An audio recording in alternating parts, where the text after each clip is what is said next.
Vamos falar rapidinho só do Carlo Ancelotti, continua sendo a primeira opção para comandar a seleção brasileira. Hoje o técnico do Real Madrid deve se encontrar com o presidente da CBF. Será que vai ser ele? Yuri Queiroga conta pra gente.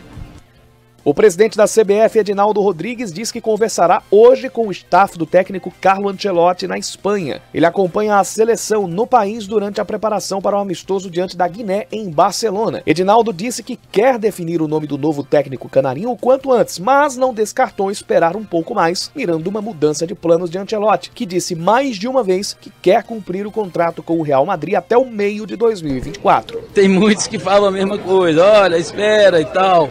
Mas a gente entende, e isso não é uma decisão isolada só do presidente. Eu teria que também ouvir diretores nossos e também atletas. Portanto, é uma resposta que a gente só pode dar no futuro. Brasil e Guiné se enfrentarão no sábado às 4h30 da tarde, com transmissão ao vivo pela Band News FM, na voz de Marcelo Dó. Ô, Sheila, eu quero estar errado, tá? Mas eu duvido que isso vá se concretizar. Também. Duvido. O Ancelotti é duro concordar com você, mas também acho. Eu sei, deve ser difícil mesmo. O Ancelotti não deve ter fechado essa porta, porque você nunca sabe, né? Vai saber claro. O que a CBF vai oferecer, mas esse é um caminho. A gente tem essa fantasia aí da Amarelo Canarinho, que todo mundo quer ser técnico. Não é assim. Não é assim que a banda toca. Primeiro, porque a gente já não é mais essa potência toda faz um bom tempo.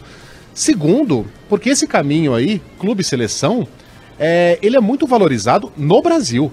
No Brasil, o técnico que se destaca, esse aí vai acabar indo para a seleção. Mas não é um caminho que os europeus fazem. Pense em quem são os técnicos das seleções europeias. Né? Os Bagrões não estão lá. O Guardiola não está lá. O Simeone não está lá. O Ancelotti não está lá. Ninguém desses caras dirige seleções. A seleção é a segunda prateleira, a terceira prateleira do futebol mundial em sua importância, sendo que a primeira são os times que disputam a Champions League. Então a gente gosta de acreditar e ficam até ofendidos quando a gente diz essa verdade, que o mundo inteiro tem um fetiche de dirigir, mas não, isso não é verdade. Isso não é verdade. E aí no caso da seleção brasileira... Não é tão fácil trazer assim um Ancelotti, um Guardiola, não é moleza. E a questão é você não ter plano B, porque é isso que parece um pouco da CBF, entendeu? Não tem plano B nesse momento. Insistiu tanto nessa história. Exato, quando a CBF fica nessa obsessão pelo Ancelotti, de novo, tomara que eu esteja errado. Sim, e o Ancelotti aceite, eu adoraria ver o Ancelotti à frente da seleção. Mas eu acho que eu não tô. E quando a gente fica com essa obsessão pelo Ancelotti, qualquer outro que seja chamado depois vai ser um B com B maiúsculo, né? Os caras fizeram de tudo para que fosse aquele outro cara, e só quando aquele outro cara não veio mesmo é que me chamaram. Já não é um começo auspicioso. Enfim, tem uma reunião aí, quem sabe não sai um coelho dessa cartola. Vamos falar de futebol aqui no Paraná, porque o Barcelona chegou a um acordo para contratar o atacante Vitor Roque, do Atlético Paranaense. É um jogador de 18 anos, que será vendido por mais de 200 milhões de reais, segundo a imprensa espanhola.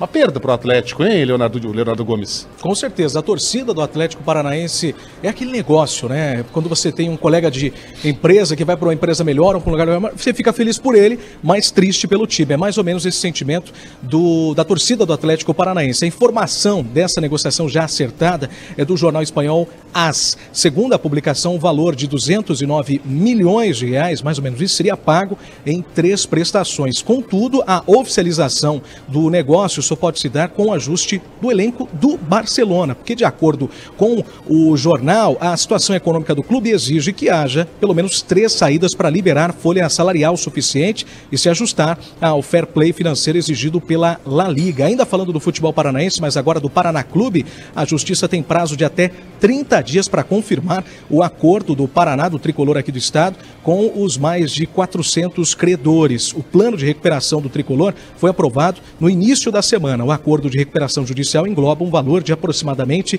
120 milhões de reais. No entanto, as dívidas do tricolor são maiores e giram em torno de 400 milhões de reais. A maior parte das dívidas envolve acordos trabalhistas, processos trabalhistas. 400 milhões é uma enormidade para um time do tamanho do Paraná, né? Bastante coisa. Proporcionalmente é uma dívida, se a gente pensar que o Corinthians tem uma dívida de 1 bilhão, mas o Corinthians é o segundo time mais popular do Brasil, 400 milhões é difícil de quitar. Valeu, Léo. Valeu.